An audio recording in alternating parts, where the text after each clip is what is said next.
زیاد، آپ کو پتا ہے کہ حکومت مولا علی میں یہ مولا علی کا گورنر تھا، شیعوں کو پتا ہی نہیں۔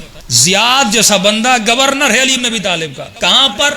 فارس میں۔ اس وقت کا فارس یعنی ایران پاکستان کا بارڈر اور سارا افغانستان اس میں آتا تھا۔ مولا ظاہر کو دیکھتے تھے، اس وقت اگر نیک ہے، معاشرے میں خوش نام ہے، بدنام نہیں ہے، مولا کو خدا دیتے تھے اور کوشش کرتے تھے کہ اس کو اپنی طرف مائل کریں، اور یہ ملتا ہے کہ مولا زیاد کی تعریف بھی کرتے تھے، یہ بڑا تیز ہے، بڑا ہوشیار ہے، اس کو مینج کرنا آتا ہے، اور یہ بھی مولا علی کا بڑا پکا مولا ہی تھا۔ عجیب ہے کہ فرماتے ہیں کہ جب یہ مولا کے ساتھ تھا اور امام نے اسے گورنر بنایا فارس کا، تو فرماتے ہیں گورنر بنانے کے بعد امیر شام نے اس کو خط لکھا۔ خط لکھنے کے بعد کہا کہ تم علی کے ساتھ ہو، اے زیاد تم میرے لشکر میں آ جا۔ زیاد خط کا جواب دیتا ہے، آپ جب خط پڑھیں گے تو آپ پریشان ہو جائیں گے کہ اس نے خط کا جواب کیسا دیا۔ یہ قسم کھا کر کہتا ہے کہ اے امیر شام، مجھے خدا کی قسم ہے تم کبھی بھی مجھے علی سے جدا نہیں کر سکتے، کہ تو جانتا ہے کہ تیرے بیچ میں اور میرے بیچ میں ہے کون؟ تیرے اور میرے بیچ میں جو ہے اس کا نام علی ہے، جو داماد رسول ہے، جو فاتح خیبر ہے، جس کے لیے رسول خدا کہہ چکے کہ علی حق پر ہے اور حق علی کے فضائل علی بیان کر رہا ہے۔ اور اس نے کہا کہ تو کون ہے؟ تو اپنے شجرے کو جانتا ہے، تو اپنے حسب کو جانتا ہے،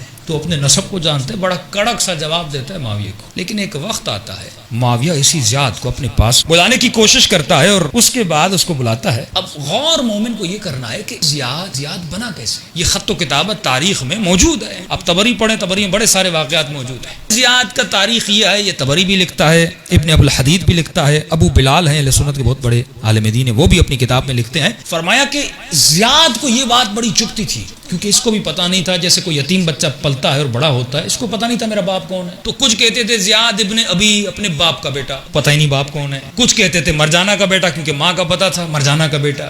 یہ بات، یہ اس کی تھی کمزوری، اس سے ہم اسلامک سائیکولوجی میں کہتے ہیں کہ یہ اس کی ویک پوائنٹ تھی، اور شیطان ہمیشہ تمہاری کمزوری کو اپنی طاقت بناتا ہے تمہیں گمراہ کرنے کے لیے۔ ہمیشہ اس کو لوگ یہ تانا دیتے تھے، یا زیاد ابن ابی کہتے تھے یا ابن مرجانہ کہتے تھے، یہ بات اس کو کھٹکتی رہتی تھی، اور ہمیشہ اس تلاش میں تھا کہ میرے باپ کا پتہ چل جائے اور میں بھی دنیا کو کہوں کہ میرا بھی کوئی باپ ہے۔ معاویہ کو، امیر شام کو زیاد کی کمزوری کا پتہ چل گیا، اور تاریخ لکھتی ہے کہ معاویہ نے اس کو خط بھیجا، اور خط بھیجنے کے بعد کہا کہ زیاد تمہارے لیے ایک بڑی خوشخبری ہے۔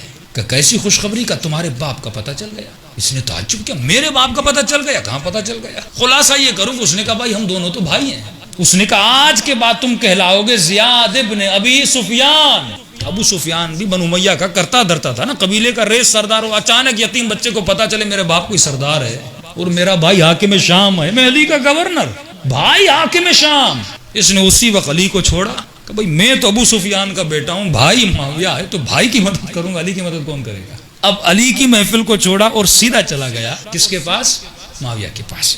اب ابن ابو الحدید اپنی کتاب پہ لکھتے ہیں کہ اس کو جب بصرے کا حاکم بنایا، دیکھیے ایک ہی لمحے میں جب عدل سے نکلا اور ظلم میں گیا تو اس کی شخصیت کیسے بدلی۔ ایک ہی کمزوری کو اس نے طاقت بنا کے اپنے لشکر میں بلا دیا۔ یہی شیطان تمہاری کمزوریوں کو، یہی دشمن تمہاری کمزوریوں پہ کام کرتا ہے۔ اے جوان، اگر تمہاری کمزوری نگاہ حرام ہے، وہ تمہیں نیٹ میں گمراہ کرے گا۔ اگر تو کسی نامحرم کے دھوکے میں آ جاتا ہے، اگر یہ تمہاری کمزوری ہے، کسی جوان کو دیکھ کر اس کو غسل میں پڑ جاتا ہے، یہ اسی کمزوری کو طاقت بناتا ہے اور کسی کو اپنے ملزم بنا دیتا ہے۔ یہ لعنت ہے جو زیارت عاشورہ میں 100 بار لعنت بھیج اس کے کردار پر، جس کردار نے اس کی کمزوری کو کمزور کر دیا، جس کردار نے اسے دشمن حسین بنا دیا۔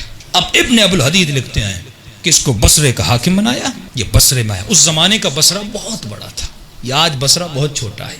حاکم بنا ابن ابو الحدید اہل سنت کا، جس نے شرح نہج البلاغہ لکھی، کا یہ منبر پر گیا، لوگوں کو کہا، خلاصہ کروں آج وقت بہت ہو گیا، اس کی ٹیکنک خوف اور ورع کو پیدا کرنا۔ لوگوں کو کہا کہ نماز عشاء کے بعد قاری سورہ بقرہ پڑھے گا، اور بقرہ کے ختم ہونے تک مجھے سب لوگ گھروں میں نظر آنے چاہیے، بصرے کی گلی میں بھی اگر مجھے کوئی نظر آیا میں اسے قتل کر دوں گا۔ حکم دیا اس نے۔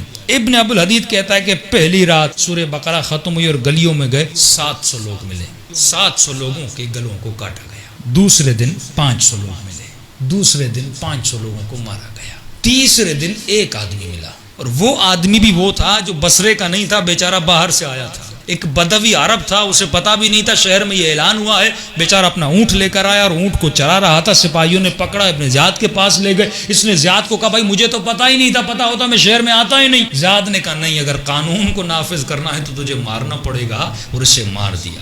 وہاں پر ایک نبی کا چاہنے والا اٹھتا ہے، فرماتا ہے زیاد یہ جو تم حکم چلا رہے ہو، یہ جو ظلم کر رہے ہو، یہ شریعت مصطفیٰ نہیں ہے، یہ جو حدیں جاری کر رہے ہو یہ رسول کا قانون نہیں ہے، تمہارا اپنا بنایا ہوا قانون ہے۔ کیا تم نے قرآن نہیں پڑھا؟ من قتل نفسا بغیر نفس او فساد فی الارض فکانما قتل الناس جميعا، جس نے ایک انسان کو بے گناہ مارا اس نے گویا پوری کائنات کو مار دیا۔ اس نے کہا یہ قرآن مجھے نہ سناؤ، اب یہاں پر وہی چلے گا جو میں کہوں گا، دین وہی ہے جو زیاد کہے، شریعت وہی ہے جو زیاد کہے۔